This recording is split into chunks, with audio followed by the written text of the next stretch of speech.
यहां जो आप कर्म कर रहे हैं वो आपको भोगने पड़ेंगे, अच्छे या बुरे। बिना भोग के ये नष्ट नहीं होते। एकमात्र उपाय है, जैसे आपको वकीलों के द्वारा प्रमाणित कर दिया गया कि यहां के वकील है चित्रगुप्त, पूरी सीन सहित आपकी चेष्टाओं को अंकित किया जाता है, वो आपके मन में है, आगे प्रसंग आएगा। और जज हैं यमराज, धर्मराज जी, और दंड अधिकारी हैं यमदूत, और दंड विधान जहां होता है उसे कहते हैं नरक। तो जैसे यहां जज ने कानून से अपराध करने वाले को दंड दे दिया, जाओ तुम्हें फांसी की सजा, राष्ट्रपति का अधिकार है, वो पूरा माफ कर सकता है। ऐसे ही राष्ट्रपति हैं भगवान श्री हरि। अहम त्वाम सर्व पापेभ्यो मोक्षयिष्यामि मा शुचा। अगर शुभ अशुभ कर्मों से बचना चाहते हो तो एकमात्र उपाय भगवान की शरण में होकर नाम जप करो, अन्यथा अवश्यमेव भोक्तव्यम कृतम कर्म शुभाशुभम। सुमति जी अपने पिताजी को बता रहे, यमदूत ने कहा महाराज, मृत्यु लोक में मनुष्य जो पुण्य और पाप करता है बारी बारी से उसे भोगना पड़ता है। बहुत ध्यान से सुनोगे तो आपको बड़ी सावधानी प्राप्त हो जाएगी। जो छोटी मोटी गलतियां आप हंसी खेल में करते हैं वो भी आपको दंड भोगना पड़ेगा। ये पाप और पुण्य बिना भोगे नष्ट नहीं होते कि आपने पाप कर दिया और दान दे दिया तो वो पाप कट गया, ऐसा नहीं है। पुण्य का अलग विभाग होगा, पाप का अलग विभाग होगा। अगर काट सकते हैं तो सिर्फ भगवान काट सकते हैं, भगवान का भजन काट सकता है, दूसरा नहीं। लाखों जन्मों में जो तुमने पाप और पुण्य किया है, जो एकत्रित है, उसका नाम है संचित कर्म।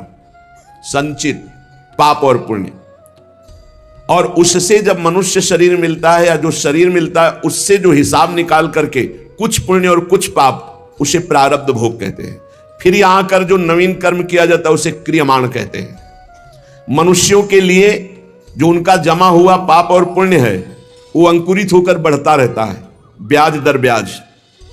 बहुत दुर्गति होती है, इसीलिए बहुत जन्म हम भोगे तो भी अपने संचित कर्म को नहीं भोग सकते। जैसे बीज मिट्टी और जल की आकांक्षा करता है तभी वो उत्तम वृक्ष रूप धारण करता है, ऐसे ही पाप और पुण्य उसे प्रेरित करके पुनः पाप करवाता है, प्रेरित करके पुण्य पुनः पुण्य करवाता है। अगर पाप कर्म में रहती है तो पाप पर पाप, पाप पर पाप, और ये एकत्रित होकर वृक्ष रूप होकर समय स्थान वो निश्चित करेगा। पाप तुम्हें कहां दंड देना है, समय स्थान। बुरी दशा आने के पहले बुद्धि बदली जाती है, उसकी बुद्धि बदल दी गई। आप ना आवे आप पर ताई तहां ले जाए, वो वहीं ले जाएगा, उसी स्थान पर मारा जाएगा, उसी स्थान पर जो दंड उसे मिलना मिलेगा। जैसे आपने छोटा पाप किया तो आपके चलते समय पैर में कांटा चुभेगा और दुख होगा। कांटा निकाला गया, थोड़ी दिन वहां दर्द रहा, खत्म हो गया, आपका पाप क्षय हो गया। छोटा पाप कोई, आगे बताया जाएगा कौन कौन से पाप से कैसे कैसे दंड मिलते हैं। अब अगर आपसे थोड़ा बड़ा पाप बना है तो वही पैर में लोहे की कील बनकर चुभेगा, कांटे की जगह लोहे की कील, अधिक दुख होगा। और बड़ा पाप बना है तो खजूर का कांटा, बड़ा कील, ऐसे आपके पैर में चुभ। बिना पाप कर्म के कहीं भी किसी को कोई भी दुख नहीं हो सकता। सिर में दर्द होना, आजीवन पूरे जीवन सिर का रोग हो गया कि वो दर्द ही होगा 2-4 दिन में, 10 दिन में, पाप का कारण। अपथ्य भोजन, सर्दी सहन न होना, गर्मी सहन न होना, हर समय हृदय जलते रहना, पाप का लक्षण। भिन्न भिन्न पाप भिन्न भिन्न प्रकार के दुख देते हैं दीर्घ काल तक। शस्त्र और अग्नि आदि का भय ये पाप के कारण होता है। अनेक जन्मों के संचित पाप, कोई इसी जन्म के केवल नहीं है, वो केवल मंडराते रहते हैं आकाश में दंड देने के लिए, समय इंतजार करते हैं। जैसे नरक में पड़े हुए जीव तुम देख रहे हो, घोर पाप का फल भोग रहे, केवल दिखाया गया था नरक। जानते हो किस बात से? कल याद होगा सुमति जी ने पानी पीने जाने वाली गौओं को वैश्य कुल में 7वें जन्म में जन्मे जब थे तो उन्होंने उनको नहीं पीने दिया, इसके अपराध से उनको नरक दिखाया गया था। तो वो यमदूतों से प्रश्न करते जाते हैं और उनका उत्तर यमदूत देते जाते हैं। ये जो तुम देख रहे हो तड़पते हुए जीवों को नरक में, महापापी लोग हैं, अपने पाप का फल भोग रहे हैं। जब कोई पुण्यात्मा होता है तो स्वर्गलोक में जाता है, देवताओं के साथ रहता है, गंधर्व उसका गुणगान करते हैं, अप्सराओं का नाना प्रकार से सुख उठाते हैं। और जब पुण्य भोग क्षीण हो जाता है तो फिर यहां आकर के मनुष्य लोक में अपने कर्मानुसार जन्म लेते हैं। राजन, ये जो तुमने पूछा कि किस किस पाप से पापियों को कौन कौन सा नरक में दंड मिलता है, वो मैं बतला रहा हूं। जो नीच मनुष्य कामना और लोभ के वशीभूत होकर दूषित दृष्टि से हर स्त्री को भोग भाव से देखता है, जिसको देखता है बस काम भाव से देखता है। बोले जो दुष्ट दूषित भाव से माताओं बहनों को भोग दृष्टि से देखता है, तो यहां बड़ी बड़ी चोंच वाले वज्र के समान जिनकी चोंच ऐसे गिद्ध बार बार हजारों वर्ष उनकी आंखों को नोचते और खाते रहते हैं, वो आंखें बार बार होती रहती हैं, बार बार निकालते, यही वहां है कि मरना नहीं है। उनकी दोनों आंखों को वज्रतुल्य नरक के पंछी बार बार निकालते हैं और खाते हैं, और उनके पुनः नए नए नेत्र उत्पन्न हो जाते हैं। इस पापी को पलक झपकने तक के लिए विश्राम नहीं मिलता, निमिष तक के लिए कि थोड़ा चैन मिल जाए, महान दुख होता रहता है। हजारों वर्ष तक उसको इस नेत्र दर्द पीड़ा भोगनी पड़ती है। और फिर जब मृत्युलोक में जन्मता है तो नेत्र रोगी पैदा होता है। वो यहां पैदा होगा नेत्र रोगी, या नेत्र ही नहीं है या नेत्रों में दिखाई नहीं दे रहा, कई तरह के व्यवधान, जिन्होंने नेत्रों का दुरुपयोग किया। अब जिन लोगों ने, जिनको तुम देख रहे हो इनकी जबान काटी जाती, बार बार जबान नोची जाती है, ये वही लोग हैं जो शास्त्र का गलत उपदेश किए हैं, गलत अर्थ किए हैं, अपनी वासना की पूर्ति के लिए शास्त्र का गलत प्रयोग किए हैं, जो किसी को गलत सलाह दी है, तो इनकी जबान बार बार छोटे छोटे हिस्से में तलवार से काटी जाती है। शास्त्र का उल्टा अर्थ बताया, उसकी जबान को वहां हजारों वर्ष काटा जाता है। खिलवाड़ नहीं, प्रश्न उत्तर कर देना। अगर आपका उत्तर गलत है तो आप नरक जाएंगे। प्रश्न करता तो आप पर श्रद्धा करके पूछ रहा है और आपने मनमानी उत्तर दे दिया और वैसा आचरण कर दिया तो उसको पाप नहीं लगेगा, पाप आपको लगेगा क्योंकि आपने आदेश किया है और आपकी दुर्गति हो जाएगी। इसीलिए अनाधिकारी को जब जनक जी महाराज विदेह राज ने पूछा, निमि जी ने नवयोगेश्वरों से कि मैंने यही प्रश्न कर्म के विषय में सनकादि से पूछा था, वो मौन थे, कोई उत्तर नहीं दिया, क्यों? तो बोले उस समय आपका ज्ञान जागृत नहीं हुआ था, आप उस समय अनाधिकारी थे, कर्म का बड़ा सूक्ष्म विषय होता है, इसीलिए मौन थे। ऐसा नहीं कि हर प्रश्न का उत्तर फटाक से दे दे, और वो गलत है अगर उत्तर तो शास्त्र सम्मत नहीं है तो उत्तर देने वाले को नरक का दंड मिलेगा, उसकी जबान हजारों वर्ष वहां काटी जाएगी।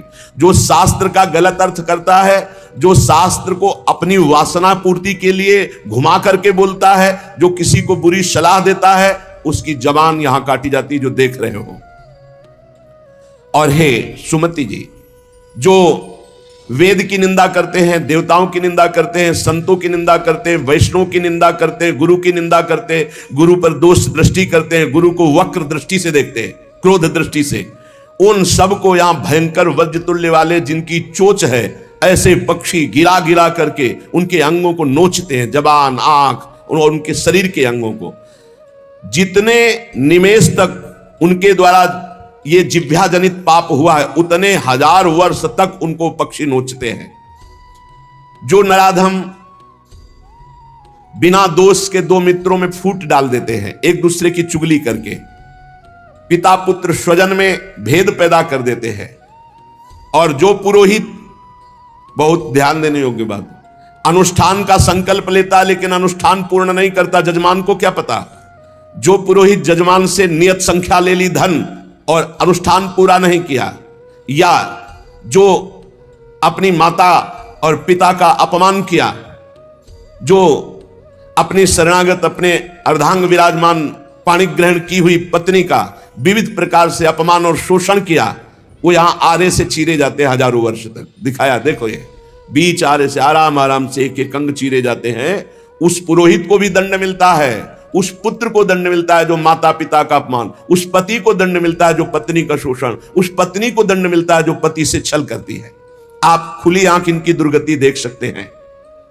जो दूसरों को कष्ट देने का स्वभाव बना लिया है, बातचीत चेष्टा से कष्ट ही देना है, जो दूसरों की प्रसन्नता में जलते हैं, जो दूसरों की घरों में, सोए हुए घरों में आग लगा देते हैं या फसलों में आग लगा देते हैं और उनको प्राणांतक कष्ट देते हैं, उन अधम पापियों को यहां जलती हुई आग में जलाया जाता है। तुम देख लो, तपती हुई बालू डालकर उनको भूना जाता है और यहां आग में उन्हें जलाया जाता है। जो एक जगह निमंत्रण मिला, फिर दूसरी जगह निमंत्रण मिला, तो पहले निमंत्रण वाले को छोड़ करके दूसरे के यहां निमंत्रण पाकर फिर पहले वाले के यहां निमंत्रण पाने गया। ऐसा नहीं है, यह नर्क का कारण बन जाएगा। एक जगह निमंत्रण है, वहां गए, अगर हम भूखे हैं तो भूखे, नहीं मिला तो नहीं मिला, अब दूसरे दिन देखा जाएगा। 2, 3, 4 निमंत्रण, ऐसा नहीं।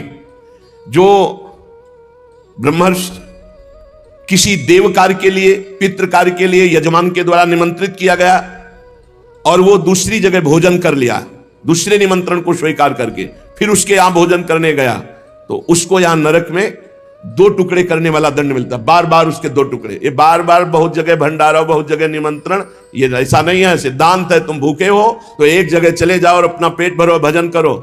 ये नहीं कि 5 जगह चले गए तो खूब दक्षिणा 5 जगह की मिली तो सुन लो। ये तस्मा शास्त्रम प्रमाणम, ये शास्त्र है, मनमानी नहीं। पहले ऐसा कभी ब्रह्म ऋषि जन नहीं करते थे।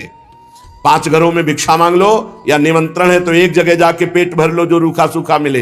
ये 14 जगह भंडारा, 14 जगह निमंत्रण, तो उसकी व्यवस्था है। ये नरकगामी बना देगा, बुद्धि भ्रष्ट हो जाएगी। जो सदैव कड़वी बातें बोलकर लोगों के दिल पर चोट पहुंचाते रहते हैं। कुछ लोगों का ऐसा स्वभाव होता है, जब बोलेंगे तो हृदय की पीड़ा प्रकट हो ही जाए, ऐसा उनका है। ऐसे हैं वो, ऐसे बोलते हैं कि अत्यंत पीड़ा दे। ऐसा करने वालों को यहां के पक्षी टूट पड़ते नरक में लाते हैं, नोच नोच करके उनको खाते हैं। जो यहां किसी की चुगली करता है, उसकी जिह्वा तेज छुरे से बार बार ऐसे ऐसे चीरी जाती है, फिर पूरी हो जाती है, फिर चीरी जाती है। जिन्होंने उद्दंडतावश अपने पूज्य जनों का अनादर किया, उनको मारा, पीटा, गुरुजनों को, अपने गुरु को, माता को, पिता को, बाबा को, पितामह को, ये पूज्य जन है, ये गुरु के समान पूज्य है। जो अपने गुरुजनों को, पूज्य जनों को अनादर करता है, दंड देता है, मारता है, पीटता है, वो देखो ये कुंड बने हैं विष्ठा के, पीब के और मूत्र के। मूत्र का कुंड, विष्ठा का और पीब का, नीचे करके मुख उन्हीं कुंडों में डाल दिया जाता है, ऊपर से पैक कर दिया जाता है। हजारों वर्ष वही खाओ, वही सड़ो, कितना भयानक कष्ट है। नीचे के मुख करके उसमें डाल दिया जाता है। जो लोग भोजन बनाने, बहुत ध्यान से सुनो, भोजन बनाना उद्देश्य रखो, यज्ञ है, यज्ञ के लिए भोजन बना रहे हैं। सबके हृदयों में भगवान है, पहले भोग लगाओ श्री भगवान का, फिर दरवाजे पर निकलो और आसपास झांक के देखो, कोई पशु पक्षी, कोई मनुष्य, कोई संत महात्मा, कोई भूखा तो नहीं दिखाई दे रहा। अगर एक गाय है, कुत्ता भी है, तो घर से जाओ, रोटी लाओ, पहले उसे डालो, भगवत स्वरूप मान करके पहले। फिर अपने घर में जो बड़े बूढ़े हैं, सबसे पहले उनको पवाओ, बच्चे जो हैं उनको पवाओ। अच्छी अच्छी चीज तुम पालो, बड़े बूढ़े नहीं, अभी आगे आएगा, उनको भी दंड मिलता है।